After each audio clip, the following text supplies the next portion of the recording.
Hi friends, welcome to Harry's Kitchen. எல்லாரும் எப்படி இருக்கீங்க?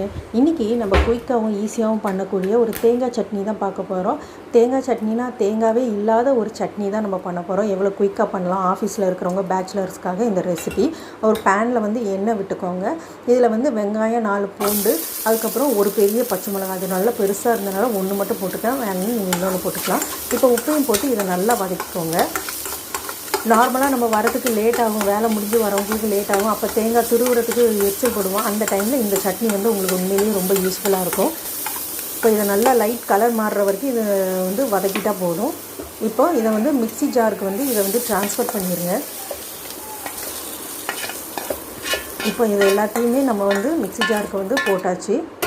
கொஞ்சம் சூடாடணும். இது வீடியோக்காக நான் அப்படி ஹீட்டோட போடுறேன். இப்போ இதில் வந்து பொரிகடலை அந்த திக்னஸ்க்காக அவங்கள வந்து பொரிகடலை வந்து இதில் போடுறேன்.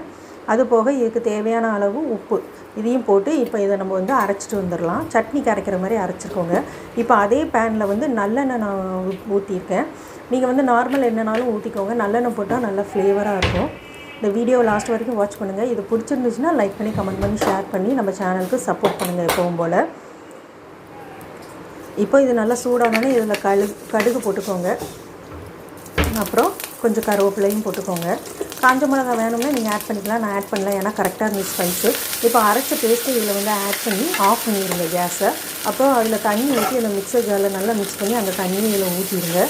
அவ்வளோதாங்க நம்மளோட டேஸ்ட்டான தேங்காய் இல்லாத தேங்காய் சட்னி. அது வந்து இப்போ ரெடியாக இருக்குது. ஸோ வேலைக்கு போகிறவங்களுக்குலாம் இது வந்து ரொம்ப ஈஸியாக இருக்கும். குயிக்காக பண்ணக்கூடியது. அவ்வளோ டயர்டில் வரும்போது இது ஈஸியாக பண்ணிடலாம். இதுக்கு இட்லி இல்லை தோசை வைக்கலாம். நான் வந்து இதுக்கு தோசை சூடாக சுட்டு வச்சுருக்கேன். கண்டிப்பாக இந்த ரெசிபியை வந்து நீங்கள் ட்ரை பண்ணி பாருங்கள். உங்களுக்கு ஈஸியாகவும் இருக்கும், யூஸ்ஃபுல்லாக இருக்கும். நெக்ஸ்ட் வீடியோவில் வந்து உங்களை சந்திக்கிறோம். அது வரைக்கும் தேங்க்யூ ஃப்ரெண்ட்ஸ்.